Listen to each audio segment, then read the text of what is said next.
Bom dia! Bom dia! Hoje a gente mostra como a natureza preservada pode render satisfação e dinheiro para o agricultor. Eu fui a campo e vi na prática como está crescendo o pagamento por serviços ambientais, como o crédito de carbono. Quantas árvores uma fábrica de chocolate ou uma fábrica de geladeiras precisam plantar para compensar o impacto ambiental que causam? E uma família de 4 pessoas, quanto emite de carbono? A gente imagina que vocês emitem mais ou menos 3 toneladas de carbono aqui por ano. Cresce o número de florestas plantadas para neutralizar a emissão de efeito estufa. Nós vamos falar desses temas na reportagem especial que você vê no final do programa de hoje. E veja outros assuntos do Globo Rural. Preservar a natureza e reduzir a emissão de gases que provocam o aquecimento global.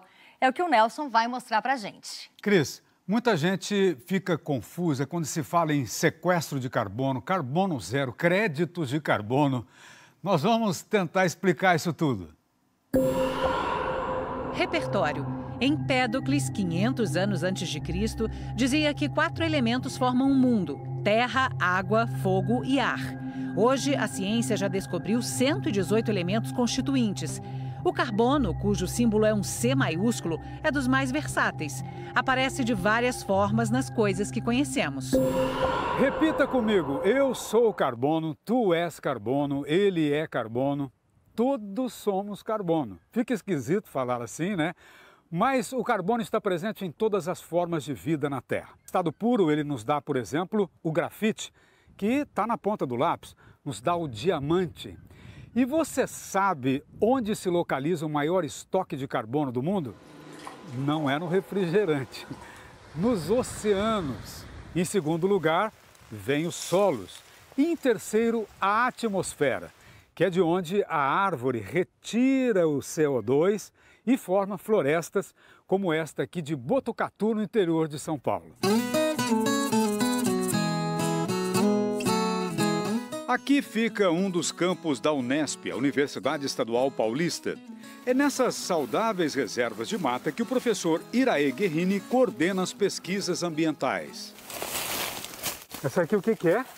Isso aqui é um pau d'alho.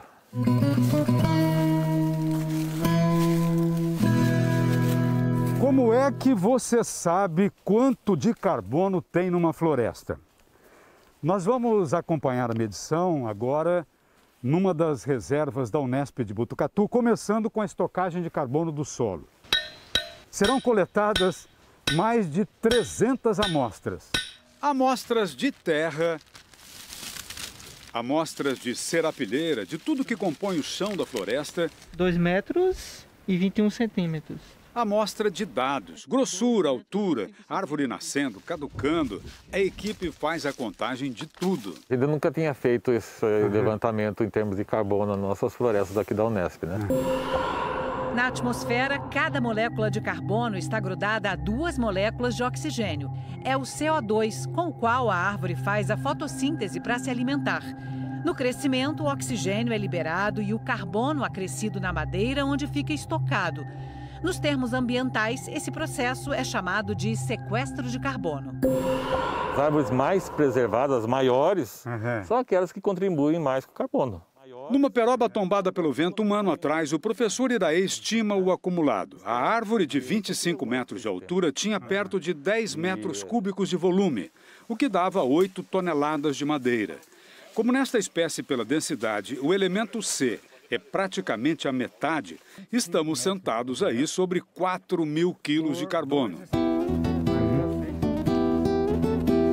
O professor explica que o carbono vai ficar anos e anos na peroba até ser liberado pelos micro-organismos de decomposição. O destino daquelas amostras é o Laboratório de Absorção Atômica. Aqui, um equipamento poderoso de combustão a seco a 900 graus centígrados transforma o solo, os detritos, em gases, identifica e quantifica cada parcela. Esses resultados surpreenderam assim, a gente, né? A avaliação chegou ao admirável número de 900 toneladas de carbono por hectare. Mais importante, porém, foi o avanço de metodologia. A recomendação internacional é para medir a camada de 0 a 30 centímetros do solo. Aqui, cavaram até 1 metro de profundidade e olha o que descobriram. A gente percebeu que a quantidade de carbono que tem de 30 a 100 é a mesma quantidade equivalente a 0,30. Então, praticamente dobra a quantidade de carbono. Isso significa que as áreas preservadas podem valer mais quando são disponibilizadas no chamado mercado de carbono. Empresas que emitem gases nocivos podem adquirir títulos verdes chamados de créditos de carbono. O dinheiro vai para a conservação de florestas públicas ou privadas, compensando assim as pegadas de carbono que todo mundo deixa. Pausa em Botucatu para visitar um município pioneiro em pagamento de serviços ambientais, Extrema, divisa de São Paulo com o sul de Minas. Poucos se dão conta, mas viver é causar impacto ambiental. Seja para comer, beber, se vestir e calçar, morar, viajar, se comunicar, a gente está sempre consumindo algo que, de alguma forma, vem da natureza. Você já parou para pensar quanto a sua vida custa para o planeta? A gente vai ter uma ideia disso na ponta dessa pracinha, na periferia de Extrema, onde fica aquela simpática casinha branca. Bom dia, pessoal. Bom dia. Aqui mora o casal Eduardo Toledo, metalúrgico, e a Vanessa Mizuno, professora, mais os filhos Eduardo e Larissa. Recebendo o entrevistador ambiental Lucas Pereira. Pergunta básica: qual a pegada de carbono da família? Esse cálculo nunca... É possível fazer. Sim, mas nós nunca fizemos. O que vocês mais consomem aqui de energia? Qual que é o aparelho que cada um aqui mais consome? Vamos chegar, vamos entrar. Opa, vamos conhecer lá. a casa. Inventário rápido: 2 carros a gasolina, 17 lâmpadas, 4 aparelhos de TV, climatizador, liquidificador, cafeteira, torradeira, geladeira, micro-ondas, máquina de lavar, computador, videogame, celulares, chuveiro. Pessoal, quanto vocês gastam de energia elétrica aqui, mais ou menos, por mês? Você sabe? É uns 350. R$350. Tá cara a conta, né? Tá bem cara. Lucas começa a fazer contas enquanto Vanessa gentilmente nos passa um café. Biólogo, ele é da ONG Iniciativa Verde, parceira e financiadora de projetos ambientais em Extrema. A gente imagina que vocês emitem mais ou menos 3 toneladas de carbono aqui por ano. A gente já tinha escutado falar, porém a gente não imaginava que era tão impactante, vamos dizer assim, uma vida normal. E aí, para compensar isso, a família precisa plantar mais ou menos 17 a 20 árvores por ano. O excesso de gases nocivos na atmosfera é uma das causas do aquecimento global. As plantas em crescimento retiram carbono da atmosfera, reduzindo assim o impacto das pegadas de indústrias, agricultura, carros e famílias. Claro que não é o caso de se sair por aí batendo de porta em porta, anunciando: olha, aqui estão as mudas para compensar as pegadas da sua família durante o ano. Mas, de forma indireta, aqui na região isso já vem acontecendo em grande escala. Nós estamos trabalhando incansavelmente para que a gente chegue a 2030 neutro em emissões de gases de efeito estufa. E para isso nós criamos uma legislação em 2018, que é a Política Municipal de Combate às Mudanças Climáticas. O biólogo Paulo Pereira enaltece Extrema estar agora colhendo frutos do programa ambiental semeado no início do século, como esse inventário das emissões, que foi feito não só com as famílias, mas principalmente com as empresas atraídas para cá. Com mais recursos, a prefeitura moderniza os prédios públicos, melhora a saúde, a educação e talvez seja um dos únicos municípios do país a ter praticamente todas as estradas rurais asfaltadas. A área rural produz serviços ambientais que são consumidos nas cidades. E a área rural é onde nós conseguimos mitigar todos os impactos ambientais causados pelos grandes centros urbanos, né? Com dinheiro de impostos e patrocínio de ONGs nacionais e internacionais, nada menos que 2 milhões de árvores foram plantadas aqui, reconstituindo cerca de 1.500 hectares. E, recentemente, as contribuições passaram a fluir de outras vertentes. A placa informa que a Panasonic apadrinha a regeneração desta capoeira. O que uma multinacional de eletrodoméstico tem a ver com o plantio de árvore? É quase que uma obrigação nossa, como sociedade, a estar fazendo esse investimento. Tudo que a gente emite, a gente compensa.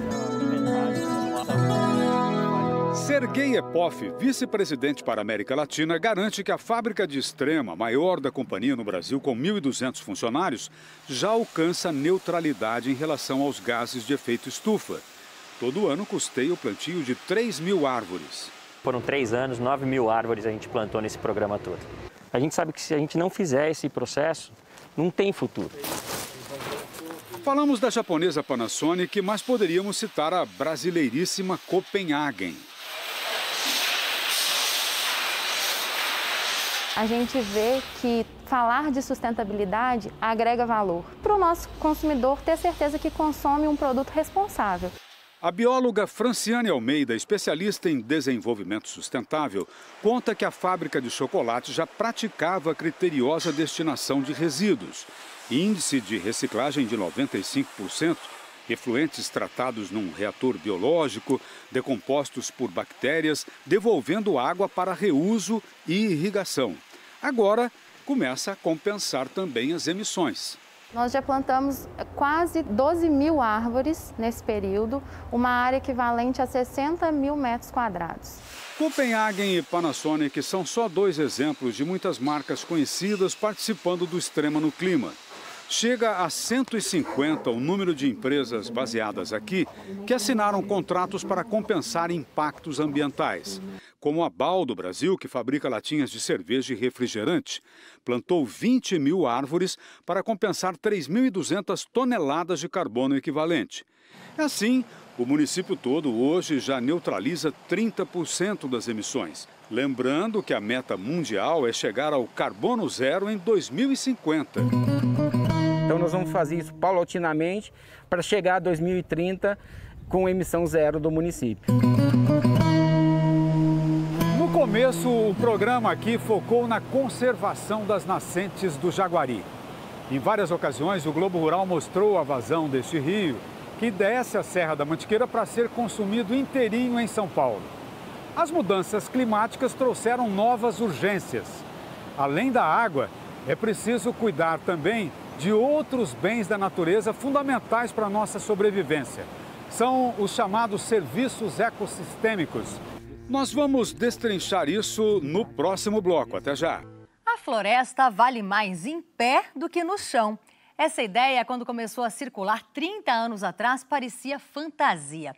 Agora, um pedaço de natureza preservado já é reconhecido como mais um rendimento do campo.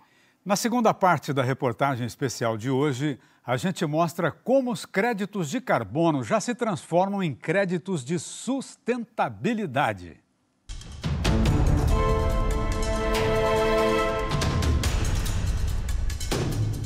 A ciência adverte: se não houver redução do aquecimento global, os desastres naturais vão piorar. Repertório. A Terra seria gelada, não fosse o escudo de gases que nos protege, como o vidro de uma estufa. Ela segura o calor do raio de sol refletido. As emissões das atividades humanas, especialmente o carbono, engrossaram essa camada, deixando o mundo cada vez mais quente. A estufa pode virar um forno. Talvez você não saiba, mas a Terra, como o organismo vivo que é, respira igual a gente. Inspira oxigênio, expira gás carbônico. Esse aparelho, um analisador de gás com técnica infravermelha, mede quanto que a Terra exala de CO2. Ele tem sensores para medir a temperatura e a umidade do solo e uma câmara blindada para capturar e aferir a liberação de gases. É instrumento de pesquisa do agrônomo e professor Carlos Cruciol, que estuda emissões da agricultura na Unesp de Botucatu. Vai ter épocas do ano que emite um pouco mais, tem uma época do ano que sequestra mais. O professor Cruciol compara o cultivo convencional com o plantio direto. O plantio direto é uma revolucionária prática conservacionista 3 em 1. Faz associação e rotação de culturas, não revira a terra e mantém o chão sempre coberto com a palhada da cultura anterior, fazendo sobre ela a linha das novas semeaduras. Entre as dezenas de benefícios do plantio direto está a redução das emissões. O professor Cruciol nos mostra aqui o plantio em duas áreas distintas, solo coberto e solo exposto. No experimento de plantio direto, a temperatura é mais amena, a umidade maior e a liberação de carbono 40% menor do que no plantio convencional. O balanço entre emissão e sequestro, ele é positivo. Nós estamos sequestrando mais do que emitindo. As avaliações dos 2 últimos anos. Isso é muito interessante. Eu estou agora aqui em companhia do agrônomo João Bossolani, que vem há 4 anos dedicando o doutorado dele ao assunto. Numa área experimental de plantio da Unesp de Botucatu, a equipe de produção vegetal abriu uma trincheira. Tem 2 metros de profundidade. É um jeito clássico de se pesquisar o perfil do solo em profundidade. João, o que nos diz essa vitrine aqui? Essa daqui é uma forma prática que a gente tem de mostrar o potencial que forrageiras tropicais têm de segurar o carbono atmosférico dentro do solo. Nessa camada nós conseguimos ver 3 camadas de aporte de carbono. O primeiro deles é a braquiária em si. Tempo para esclarecer que neste sistema a planta companheira é o capim braquiária, que absorve muito carbono formando um colchão de folhas verdes. Rente à superfície a segunda camada, de palha, sobra das lavouras. A terceira, o solo adentro, onde a raiz da braquiária vara profundezas, deixando o caminho aberto para as raízes das culturas e alimentando as multidões invisíveis de micróbios que vivem embaixo da terra. Isso faz com que as raízes atinjam recursos que antes elas não conseguiam. Normalmente estamos acostumados a ver o que tem para cima do solo, mas embaixo do solo nós temos praticamente o mesmo potencial. Como acontece nas florestas, é uma vida pulsante, fazendo com que mais carbono fique no subsolo do que devolvido para a atmosfera. O nosso agricultor está caminhando para esses sistemas mais conservacionistas. Nessa situação, eu tenho uma agricultura muito mais sustentável, sequestrando mais carbono. Há quem tenha dificuldade em entender essa história de sequestro de carbono. Fica fácil entender se usar outra palavra. Em vez de sequestro, fale estocagem. Olhe para qualquer peça de madeira ao seu redor. Uma porta, uma mesa, uma cadeira, isso aí é carbono estocado. Uma mudinha de araucária como essa, que tem 1 palmo de altura, cresce capturando carbono da atmosfera. Para se transformar numa árvore de porte assim, com 30 metros aproximadamente, leva tempo. Por isso é que os contratos de carbono geralmente são feitos com duração de 30 anos. Em 2013, mostramos o primeiro contrato do tipo na Serra da Mantiqueira, em Minas. O proprietário Rubens Carbone destinava um pasto para reflorestamento, o que hoje é um capoeirão. Recentemente, outro contrato de crédito de carbono, na base de R$ 300 por hectare por ano. E qual é a área hoje destinada à preservação? Nelson, o total são 74 hectares, dos quais 50 já são destinados à preservação.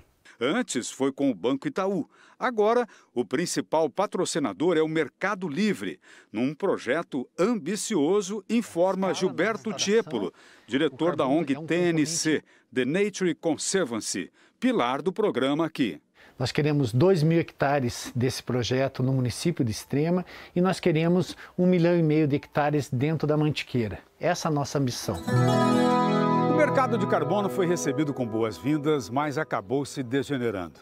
Às vezes vendiam a área de compensação para mais de uma empresa, derrubavam a vegetação, mas agora os programas se aprimoraram. Estão trabalhando até com QR Code para a checagem em tempo real das florestas preservadas. E o foco não é só o carbono, mas toda a biodiversidade contemplada no ambiente. São chamados créditos de sustentabilidade. Além da captura de carbono propriamente, o crédito de sustentabilidade contempla todos os bichos, visíveis e invisíveis, todas as plantas, fungos, qualidade da água, do ar, paisagem, oxigênio. Ao todo, 27 serviços ambientais podem ser catalogados numa floresta conservada. A grande dificuldade era como valorar o serviço ambiental, o serviço ecossistêmico. E essa é a inovação que a gente trouxe junto com a Unesp. A economista Maria Tereza Umbelino levou o crédito de sustentabilidade para a internet. Trabalhando em parceria com aquela equipe de pesquisa do professor Iraê Guerrini, da Unesp de Botucatu, montou o programa Brasil Mata Viva para explorar esse novo modelo de negócio no mercado de proteção ambiental. E a unidade de crédito e sustentabilidade, ela tem a certificação que atesta que ela está promovendo a proteção de X-fauna, a proteção de X-flora. No escritório do Brasil Mata Viva, em São Paulo, Maria Tereza explica que o impulso para isso é a demanda das empresas que buscam o padrão ESG. Vem do inglês, E de environmental, ambiental, respeitar a natureza. S de social, respeitar os direitos do trabalhador, do consumidor. G de governança, respeitar a lei, pagar os impostos, não alimentar corruptos. ESG é identidade numa economia honesta e verde. A plataforma Tesouro Verde é um ambiente desenvolvido para as empresas adquirirem uma certificação ESG.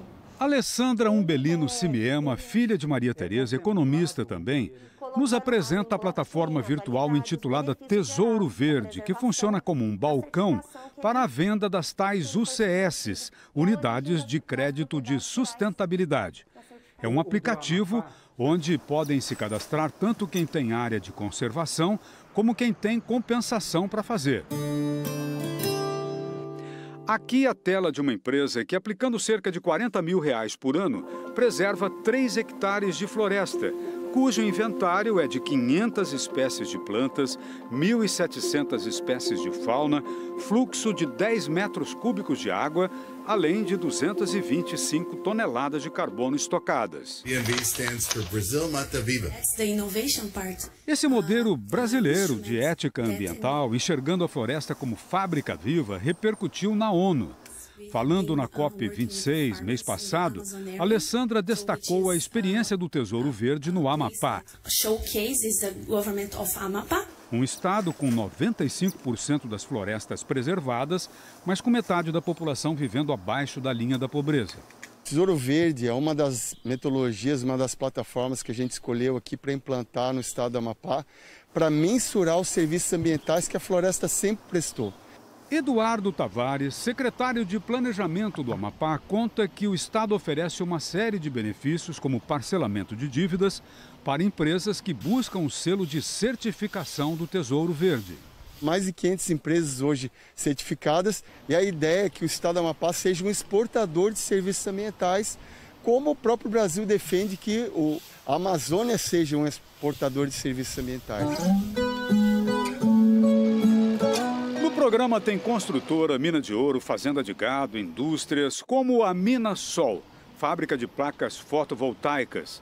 Fazenda solar é uma modalidade que começa a se espalhar pelo campo, aposta o diretor Cleverson Silva. Num ramo que, por si só, já contribui para despoluir a atmosfera, ele diz que não poderia se furtar a participar do programa. Eu tenho que estar credenciado a esse tipo de movimento. Cada ponto de energia solar que uma indústria coloca hoje no mercado, reduz drasticamente a emissão de gás carbônico no meio ambiente. Engano você achar que compensar pegada só está ao alcance de grandes empresas. Em São Paulo, uma clínica odontológica, a Viana Fracino, optou por buscar o selo de certificação do Tesouro Verde.